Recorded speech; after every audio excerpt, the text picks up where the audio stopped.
First class student అనమాట. English class వర్క్ని ఎలాగా మనం మెయింటైన్ చేయాలి క్లాస్ రూమ్లో అనేది విద్యార్థులకి ఫస్ట్ క్లాస్ నుంచే మనం నేర్పించగలిగితే చక్కగా వాళ్ళు క్లాస్ వర్క్ హోంవర్క్ని మెయింటైన్ చేయగలుగుతారనమాట.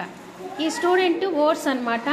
చక్కగా వాళ్ళే నోట్స్లో రాసేసి చదువుతారు. మళ్ళీ నా దగ్గరకు వచ్చి వాటిని కరెక్షన్ చేయాల్సి వస్తుంది. హెత్విక మొత్తం చదువుతావా? రీడ్ చేస్తూ రాయాలిగా. చెప్పది రీడ్ చేయి ఒకసారి.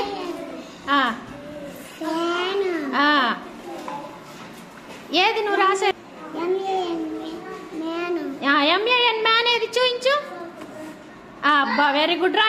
అలాగ అన్ని చదువుతారా తల్లి?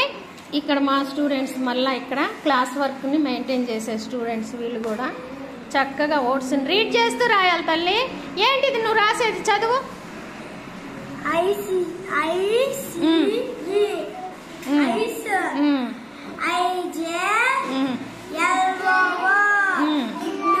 ఇగ్లు వెరీ గుడ్. నువ్వు రాసావా కౌశిక్?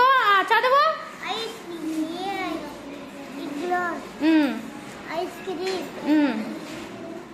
చూపించు ఎక్కడున్నాయో అవి.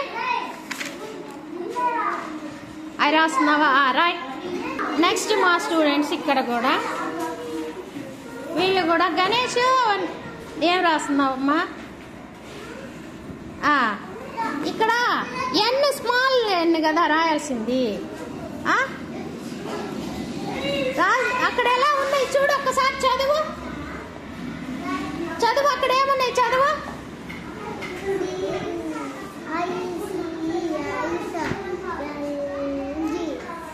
నీది కాదు శశి, నీది కాదు. గణేష్ చదవ ముందు. గణేష్ నువ్వు చదువు.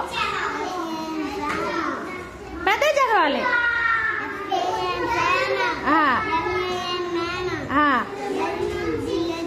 LID lid. అక్కడ ఎలా ఉన్నాయో అలాగే రాయాలి కదా. ఫస్ట్ లెటర్ ఏమో క్యాపిటల్ లెటర్ పెట్టాలి, తర్వాత ఎన్ని స్మాల్ లెటర్ పెట్టాలి. చూడు ఒకసారి వాళ్ళు ఎలా రాశారు అలాగే రాయి. నీదేదమ్మా నువ్వే రాసావు. Very good. కరెక్షన్ చేస్తాను. మిగిలినవి కూడా రీడ్ చేస్తురా. ఇలాగా మన క్లాస్ వర్క్ని పిల్లల చేత మనం మెయింటైన్ చేయగలిగిస్తే వాళ్ళు సెంటెన్స్ వర్డ్స్ ఈజీగా చదవటం రాయటం చేయగలుగుతారు. ఈ స్టూడెంట్ వచ్చేసి మనం క్లాస్ వర్కే, ఇది హోంవర్క్ కాదు. జస్ట్ లెటర్ అనేది కరెక్ట్గా రాయటం అనేది నేర్చుకుంటానికి రాసిచ్చాను. నెక్స్ట్ డబల్ రూల్డ్, తర్వాత నెక్స్ట్ స్టేజ్కి వెళ్తాడనమాట. ఫస్ట్ చెక్ రూల్, తర్వాత డబల్ రూల్ పెట్టేస్తానమాట బాగా రాయగలిగినప్పుడు. ఈ విధంగా క్లాస్ వర్క్ని ఫస్ట్ క్లాస్ నుంచే మేము మెయింటైన్ చేయించడం జరుగుతుంది. మనకి ఈ స్టూడెంట్ వచ్చేసి చెక్ రూల్లో నీట్గా రాశాడు.